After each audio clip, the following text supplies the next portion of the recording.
So you probably just saw the title of this video and you were like, whoa, triggered. And I totally understand the title is a bold statement, but honestly, it is true. But here's the thing, I am not ever gonna be the kind of coach that tells you that you cannot manifest an SP, that it's impossible to manifest an SP. It is always more than possible to manifest an SP, and that means specific person, by the way. In case you're new here, an SP means a specific person. It usually means a romantic specific person. Someone wants to manifest a romantic interest that they feel jilted by in some way, and they're trying to manifest that person into their life again.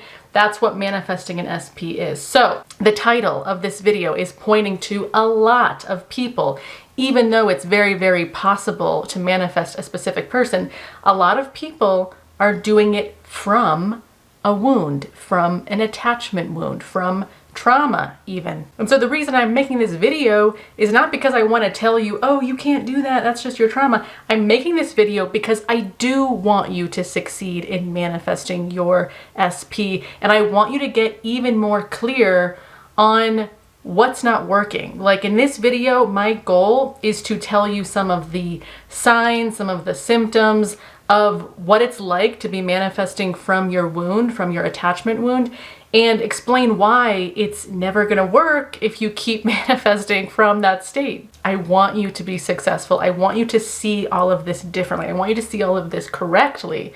And if you keep spinning your wheels in your anxiety, in your rejection wound, in your abandonment story, and you're trying to reach for someone outside of you from that place, it's just not gonna work. I've been doing this for years now. I've seen the patterns in people enough, and it really is like a black and white pattern where the people who are stuck in their wound and trying to manifest from the wound instead of from the end, as in like the end, the wish fulfilled, it obviously doesn't work.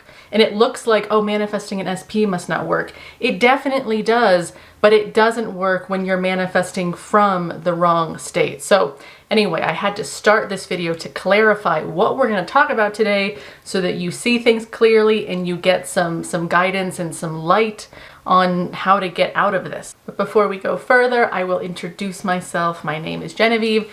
I'm a manifestation coach. I mainly teach principles of the law of assumption, but I talk about all kinds of things. As you hear me say in every video, if you're not new, you know that I talk about all kinds of things, but it really always comes down to what is gonna work? What is really effective manifesting?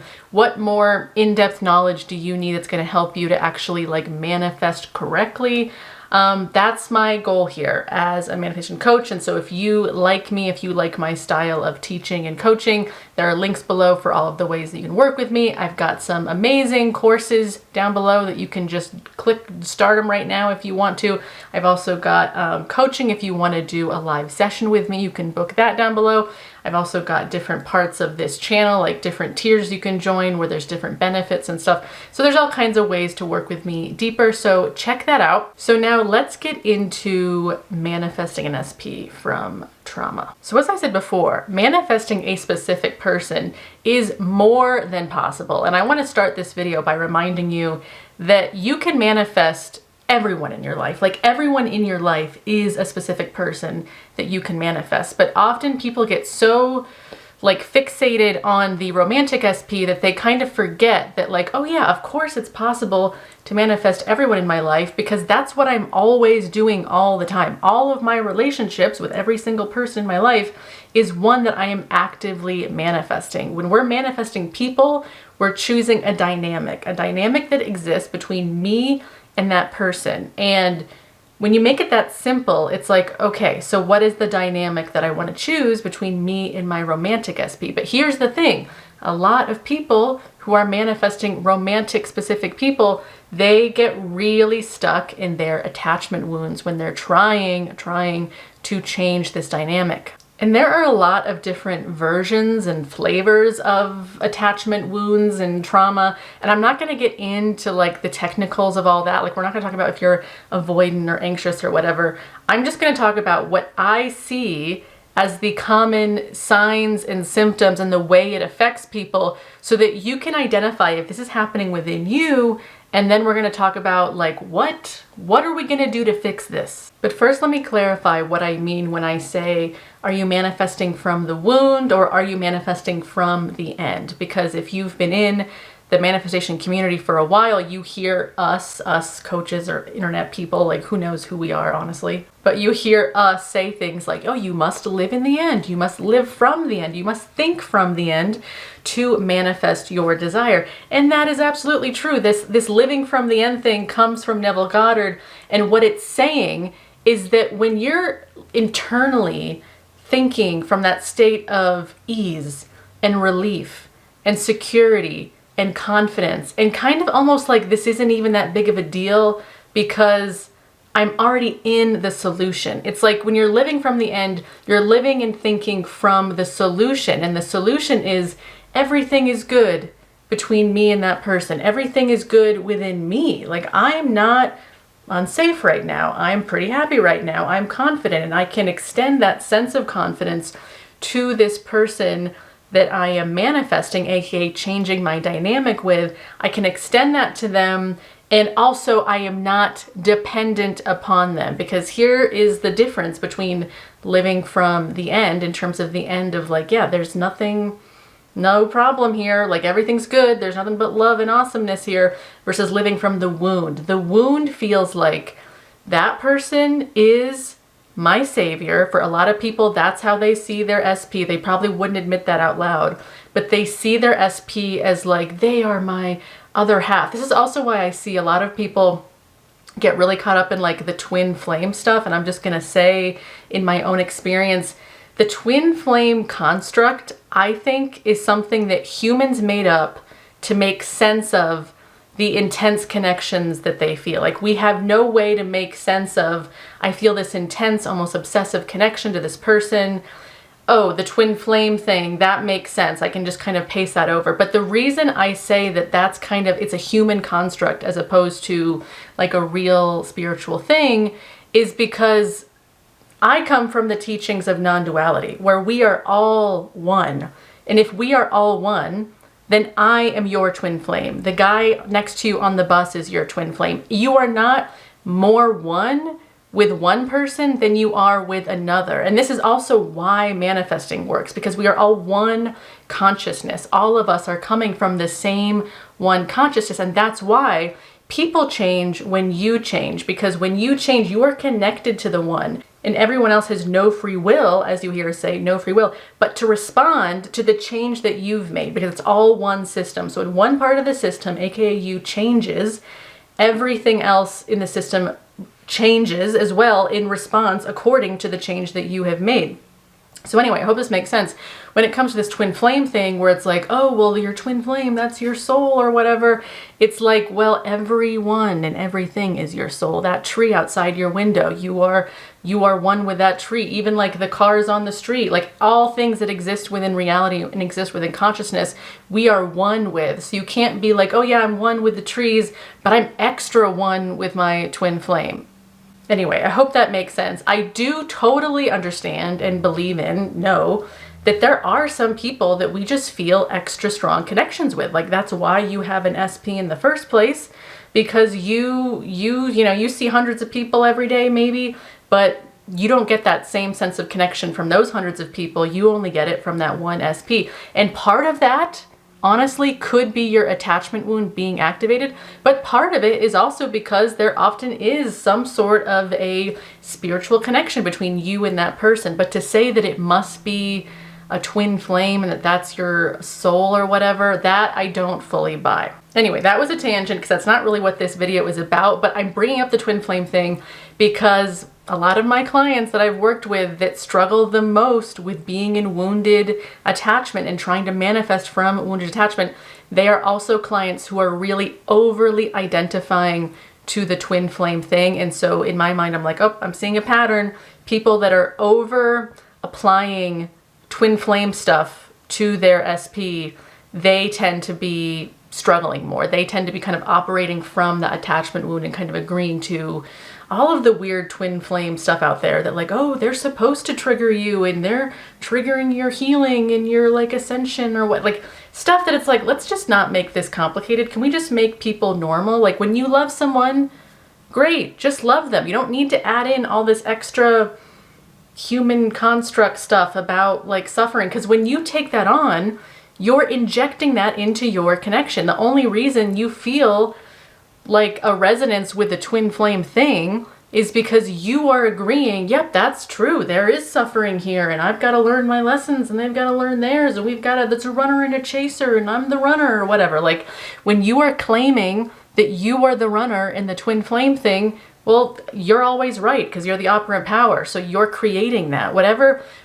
you are believing, whatever you're thinking, you're creating it. That's what we're learning as manifestors. So we have to be responsible for our thoughts and be like, I'm not agreeing to being the runner and I'm not agreeing to my SP being the chaser. All of that is, again, it's feeding off of attachment wounds. So I just want to put that out there. So all of that aside, it doesn't matter if you identify with the twin flame thing or not. The biggest thing over here in my thinking from the wound camp is dependency. So what I mean by that is when you, the manifestor, feel like I can't live without this person, I'll never be happy without them, they are so amazing, they're somehow like better than me, and you know that you're thinking that they're better than you. If you're thinking thoughts like, oh, I need to lose weight before I be with them, or I need to gain weight before I be with them, or I need to, look younger before I be with them. If you're thinking conditional thoughts about yourself that make you feel like I need to be more in order to like be with this person, that means that you are making that person more important than you. You are, as you hear us say a lot in this community, you're putting them on the pedestal. You're making them, they're so important, they're so amazing, they're so special. I'll never find anyone like them. You are projecting onto them a lot of qualities that, honest to God, they probably don't even have. Because again, like, I don't mean to throw shade at anybody, but sometimes when I see pictures of your SPs, I'm like, really? You think that that guy is like too good for you in your subconscious? Like you think you're not good enough for that guy? Like what? It is your wound. It is your attachment wound that is interrupting the manifestation and projecting onto them things like they're so special. I'll never find love like them again. I'll always be alone. If I don't have them, they're the only love of my life and I'll never find anyone like them. And I'm sorry to be speaking so like crudely about this, but I want you to see the BS of those thoughts, because those thoughts, the more you take those kinds of thoughts seriously, the more you are living from the wound. You're not living from the end where you're a secure person, they're a secure person, you just are attracted to each other, you just love each other, you just have a special connection that you honor. That's the end. Whereas the wound is all about, I've got to earn their love. I've got to do manifestation to like get them to come to me. And how do I do manifesting perfectly so that I can finally earn their love and attention? The attachment wound stuff, this old trauma that of course you learned in like early childhood or whatever, it is all about conditional love. The wound in you truly believes that you are alone, that you are abandoned, that you are rejection, that connection actually isn't even safe. And it thinks that by kind of obsessing over this one person and kind of like glorifying them, because if you glorify them, then that means you'll feel really good once you get them. It like has this whole way of thinking that puts them on a pedestal and it keeps you in this position to like chase them. And it oddly makes you feel safe, because this is also the thing when it comes to acting from your wounds or thinking from your wounds, there is something about it that your subconscious actually really likes. Like it actually feels safe being in separation from your SP as opposed to being over here in just normal, almost boring connection with them. It actually, your subconscious, the wounded part of your subconscious is getting something out of, they're so special and they're over there and I'm over here and I'm gonna manifest them and all of that. So that's just something to be aware of, that like you never do anything that you're not benefiting from. Like your brain is set up to be like everything your brain wants to do. It's like we're doing it because it's benefiting us. So when you remember that and you remember, okay, my brain isn't going back to the wound because it hates me. My brain is going back to this wound thing because it thinks that this is like a great idea, that this is safe, because it knows, as often it is, like for a lot of you, not all of you, but for a lot of you, like this wound thing that you got going on, it just feels so normal and safe. It feels like you want to almost defend it. Some of you in calls with you weirdly are defending it, and that's interesting to me. But the bottom line is you cannot have any part of your self-concept, any part of your identity be dependent on that person choosing you if you want to manifest. It is one of those paradoxes in manifestation that's like the less you need it, the easier it comes to you, and the more you need it, the more it kind of runs from you. It makes sense in a way, because if you need it, you're saying, I don't have it. The person who's in the wound, who's in the need, who's like, that awesome person's outside of me and they're not doing what I want, that person is obviously not accepting that everything is good right now, that there's nothing that they need, that their SP is actually just a normal freaking gal or dude over there that's just a normal person that's like not, they're special of course, but they're not as special in the way that your wound makes them out to be.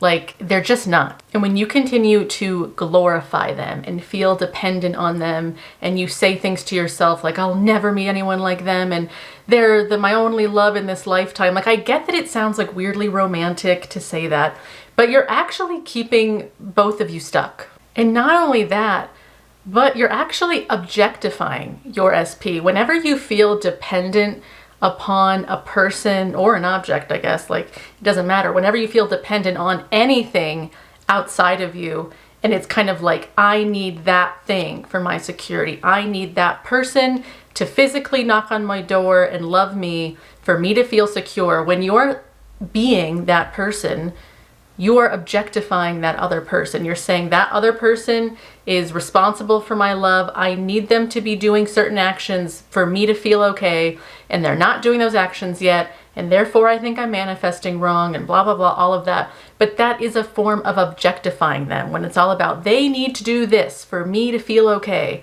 That's not loving. That's conditional love. That's not cool. And that's what I mean by you're keeping you both stuck. Like, they can't come towards you when you're like demanding energetically from them that they come in and make you feel loved because they're the only love of your life and you need them. It's not attractive. Obviously, like, you can just feel from me even going through the motions of it. It's not attractive. And I know you think like, oh, I'm not consciously thinking that, but you very much are in a lot of ways, because again, in my client conversations, it's like sometimes we don't even see how deeply mired we are in our wounds. Like, we think like we know what we should be thinking, and so we'll kind of delude ourselves to be like, oh no, I don't think that way. I think that I'm on the pedestal, not them. I'm on the pedestal. But I can just tell by the way I talk to some people that like they are saying that because they know that's what they should say, but they don't actually believe that yet. They don't actually feel totally self-secure. They don't actually accept that even if their SP never physically came back into their lives, that they would be okay. And that kind of leads me into the solution here in terms of like what you, again, paradoxically need to practice. The people that I see who are really beginning to actually live from the end and are actually starting to get good movement, it's often because they just aren't so dependent on their SP anymore. They're no longer mired in the wound of I need them, I have to have them, I'm so scared that they're not going to pick me, I'm so scared that I'm not going to get my manifestation, I'm so scared this isn't going to work. They're no longer in that fear, and they're just like, you know what? Even if this never worked out, like even if my SP never physically came back into my reality, it would be okay, because I just know it would be. And this is also like when I say that you're thinking from the end, and how it's about like inner security, and how it's about like you are knowing as the operant power, like I am choosing to know that I'm so loved and adored and all that, and I'm just simply choosing to know that it does come from that specific person.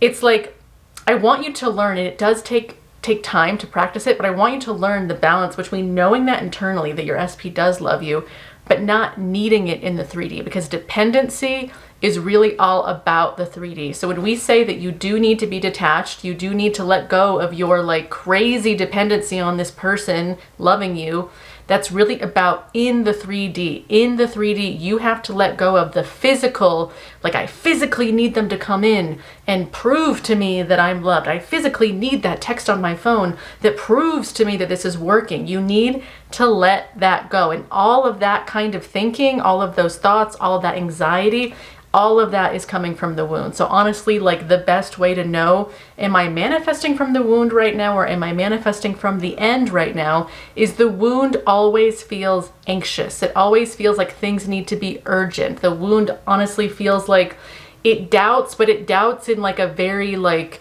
high stakes, like, oh my God, we're gonna die if we don't figure this out. Like it's like the wound is always usually like anxious and overthinking and also just like doubting, but again, in like a very anxious way. So if you're thinking thoughts like, oh my gosh, it's been 2 weeks and I haven't heard from my SP, that's a thought that came from the wound. The wound just said that and it doesn't feel good. And how you know it's the wound and not the end is because it doesn't feel good. And so this is what I really want you guys to practice, is simply seeing that. Because the first step of healing this is making it super, super conscious, where anytime you notice, oh, I'm going into the wound a little bit, I'm getting back into dependency, I'm starting to feel dependent upon my SP again, I'm starting to feel like my security, my happiness, my sense of fulfillment in life, I'm starting to feel like it's dependent upon them. And it's like, well, I can't do that. That is the wound. That is going to stall everything. That is going to sabotage this entire manifestation. Because again, the people who don't get their SP, it's because they never leave this wound place. They stay here. And it's really sad to see, because people will stay here for years sometimes. People will be manifesting their SP from dominantly this wounded place for years and years and years. It's like they can never get out of this attachment wound. And a lot of it is because they keep making it about their SP instead of making it about them. It needs to be about, okay, I need to be secure in myself. Like no matter what happens in this life, no matter what happens in this physical reality, I need to be secure and independent in a healthy way, not independent in like a hyper independent, like, oh, I'm just going to never love anyone again way, but independent in a way that's like, okay, again, like I said before, even if this person, for whatever reason, never physically came back into my reality, I would genuinely know that of course I'm going to love again. There's like billions of people in this world, and there's so many hot, awesome, super loving, great at sex people out there. Sorry to be crude, but so for you to like delusionally, because this is the real delusion, the real delusion is not living in the end. The real delusion is thinking that you could never love anyone the way you loved your SP, or that no one would ever make you as happy as your SP. That is just the wound saying that to you. And I want you to, again, make the wound super conscious in terms of whenever you start hearing your brain trying to go to that place, you call it out, that that's the delusion. That is crazy. You are never dependent on anyone. It doesn't matter how much you love them, because I'm sure you do, of course, have genuine love for your SP as well. But that genuine love has gotten all muddled and mixed up under all of this like conditional, anxious attachment love. And that's why the genuine love it can't grow anywhere, because it's like the crazy anxious attachment that it's like keeping it under. Of course, things aren't going to change. And that's why it's like sad to see people who are stuck for years in this like desperate place. And again, they keep making it about their SP, where it's like, well, maybe I'm just not affirming the right things for my SP, or maybe I just haven't found the right meditation for my SP, where it's like, no, you are not secure within yourself. You are still being dependent upon this person. And sometimes it's like you haven't talked to this person in freaking years and you're still dependent upon them. And that's like, it sucks, because this is your life. Like, you do not want to give up your own life, keeping yourself stuck in a wound. Because again, it's not really about your SP. It's about what you are doing to yourself, keeping yourself stuck in that wound, and never like calling yourself out on it, and really being more focused and disciplined in terms of being like, okay, I'm only relating to myself now from this more secure place. The people who have really big breakthroughs in terms of finally coming into more security over here, it's because they finally face their fear. But really what I mean by that is they start to accept the thing they're so afraid of. And I don't mean accept in this like way of, oh, I guess it's just never going to work and I'm just always going to be alone. Like, because that's still the wound. The wound is also telling you things like, you're always going to suffer and that's why this SP is so important. So it's not that kind of a thing. It's more of an acceptance of like, okay, even if for whatever reason I was unpartnered or whatever for the rest of my life, if I never had another romantic person in my life for the rest of my life is still really good. And I know that that in particular takes a lot of time to like get acceptance around, but the irony of it, because again, this is the biggest paradox about manifesting. The irony of it is the more you're so like unbothered by that and you're just like, so what? That's like not even a real problem. Like, so what? It's not a big deal. The irony is that that does not happen. Like, because you're so not afraid of it, you're so genuinely like, not a big deal. Even if my SP truly just fucked off and never came back to me, whatever. Like, I'm still so awesome. I'm still so amazing. And I know there's so many people in this life I have yet to meet that are also so amazing. Like, when you're so like truly accepting, that is freaking power. And it's attractive and your SP responds to it, because again, the people who are successful, the reason their SP is able to finally start coming back in a more sustainable way is because that dependency is gone. That manifester is no longer manifesting from dependency. They're no longer in their attachment wound trauma, trying to like overcome the trauma by getting this person's attention, and they're doing it through manifestation. Instead, they're just like, you know what? Whatever happens, happens. I'm still choosing my reality of knowing that my SP loves me and my SP is like totally into me and blah, blah, blah, whatever the heck it is. But again, even if they never proved that to me in the 3D, whatever, it doesn't matter. And your wound will tell you, well, if you accept that, then that's going to happen. But again, it tends to not happen. It's like the minute you take back that power that your wound gave to that person, where that wound made them so special and so glorified and so like on this high mountaintop that they're stuck on the mountaintop. When you take back that power, make them normal again, make them not such a big deal, that's when they finally have like, oh, okay, there's space for me, the SP, to like finally come approach them, because they're not keeping me trapped on the mountaintop anymore. So really, really today, start being very diligent in your mental diet, because this is a part of the mental diet, really calling out, okay, whoa, my wounded attachment is activated. I can feel it because I can feel that anxiety. I can feel that fear of it not happening. Anytime you have a fear of it not happening or a fear of it not manifesting, that is a wound. That is the wounded attachment being activated. It is not helping you. In fact, it's actually sabotaging everything. It's like so ironic that it's the fear of not getting it that actually causes you to not get it. But again, that's how all of this works. So when you feel that fear come up, that fear that says like, oh my God, well, I haven't seen any proof yet, and what if it never happens? You need to actually answer it with like that's not real. That's just a wounded thought. Like, don't even take the thought seriously. Like, you don't even have to engage with it. It's just like, that was a wounded thought. Okay, I'm gonna go back to this, where like literally everything is good. And just through doing that, through your mental diet of constantly catching and redirecting in a loving way. But here's also the thing. I don't want you to catch in a negative way, because if you get anxious about your anxiety, that's also not helping you. So if in your mental diet, if you're like, oh no, I just had a little bit of a dependency thought come back, and then you like react to your reacting about it, that's like the wound being wounded by itself. It's like a snake eating its own tail. Like, you're just like reacting to the reaction, and it's all still the wound. So instead, you have to practice being more objective about all of this. Like, truly, like, get more objective about your brain in general. Stop taking your thoughts so seriously.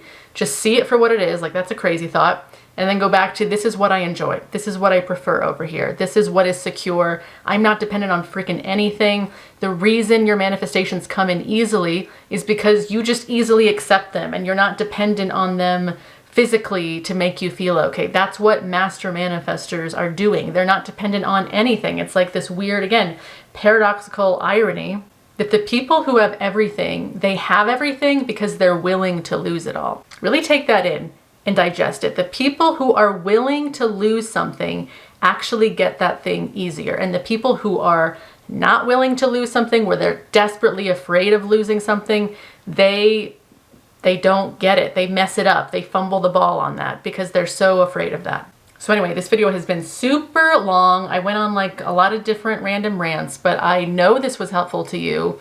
Please let me know your thoughts about this. I really just want you to be so aware of when you are manifesting from the wound, because as I say in the title of this video, kind of a lot of you are, especially if you've been doing this for years and years and you've seen pretty much no movement, like you and your SP have just been in a freaking stalemate for years. That is because you have been dominantly manifesting them from a wound, and that wound has just kept you like stuck. It's time to let all of that go. Let it all go and be like, you know what? Whatever. I'm still going to choose to assume the best about me and this person, but I'm going to be super detached from it actually like needing to happen, because the more I need it to happen, the more it's not freaking happening. I want you to succeed at this. I want you to enjoy your life. I want you to stop waiting. That's another huge, I can't believe I didn't even mention that yet. The waiting thing. If you are putting your life on hold in any way because you feel like, oh, I'm worried if I date, that'll push my SP away, or if I get a new job, that could be a push away from my SP. If you are doing anything where you are holding yourself back in your life, or you are waiting, you're doing something where you can feel, okay, I'm not living as fully as I would be if I wasn't manifesting an SP, be honest with yourself and really ask yourself that, like, am I living my life right now as fully as I know I would be if it wasn't for manifesting my SP? Then you know you are waiting. And the waiting thing is also the wound. The wound thinks like, oh, if I just sit here long enough and just, it's like I feel really sad saying this, but it's kind of like the kid who's like, dad never comes to see them, and it's like they think every weekend like, oh, if I'm just good and I wait on the porch, like dad's gonna come visit me this weekend. That's kind of like what a lot of you are doing with your SP. Like that is your attachment wound to your SP. It's like you're that kid on the porch, like manifesting them, trying to be positive, and you're like desperate for your SP to come visit you on the weekend, and you're just waiting there and they never come. You are just reliving that attachment wound over and over and over again. So that's why we want to stop relating to them as if they're your freaking dad that abandoned you. As if you need to heal something like through your SP, like your SP's physical love, the physical union will like cause you to suddenly be like empowered or like whatever. No, you are empowered now. You have to be empowered now. You have to live your life fully the way you prefer to right now, whether or not your SP is physically here or not yet. And believe me, that will magnetize them in. The more you are just fully living your life as you, not holding back. Doesn't matter if you're dating or not. Honestly, do whatever you want. You don't have to date, but if you want to, do it. But live your full life. Do not be holding back in any way, because again, that's keeping both of you in a stalemate. Anyway, okay, now this is really long, so I really am going to wrap this up here. But again, I know this was helpful to you. Let me know your thoughts and your questions in the comments below. This is obviously a really big topic because there are a lot of different behaviors that different people do when it comes to their attachment wounds and the stuff that they're acting out with their SP. So if you want to book a call to talk about your specific stuff going on, obviously you should do that with the links down below. But otherwise, I will see you guys in my next video.